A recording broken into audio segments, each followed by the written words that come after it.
ఇది 'big boss' గాదు. 'Biased boss' అని చెప్పేసి అభయ్ అన్నాడు కదా! నాకు కరెక్ట్ అనిపిస్తున్నది. ఎందుకంటే అభయ్ అన్న మాటలు మనసులో పెట్టుకుండేమో 'బిగ్ బాస్'. అందుకే బయటికి ఎలిమినేట్ చేసేసిండేమో. అంటే డైరెక్ట్‌గా షో నుంచి చూస్తే జనాలకి ఇట్లా అర్థమైపోతదని చెప్పేసి ఎలిమినేట్ చేసిండేమో. ఎందుకంటే అంత క్రూయల్‌గా ఆడిన సోనియా ఉన్నది.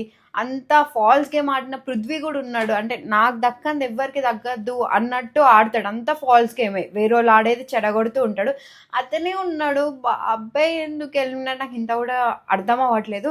సో మంచోళ్ళకి చోటు లేదు అని ఈ సీజన్లో ఉందేమో. అందరు మంచి మంచి వాళ్ళు ఫస్టే వెళ్ళిపోతున్నారు. చూడాలి వైల్డ్ కార్డ్ ఎంట్రీ అన్న బాగుంటుంది అని చెప్పేసి. అండ్ నాకు ఒకటి అనిపిస్తున్నది, సోనియా సంచాలక్ డెసిషన్ కరెక్ట్ తీసుకున్నావా అమ్మా అంటే లైక్ ఏమన్నది, నేను కన్ఫ్యూజ్డ్ అయ్యా అంటే కూడా లేదు లేదు నువ్వు చాలా బాగా చేసావు అని చెప్పేసి కవర్ చేసేసారు. సోనియానే ఒప్పుకున్నాక మీరెందుకు కవర్ చేస్తున్నా నాకు అర్థం అవ్వట్లేదు. ఈజ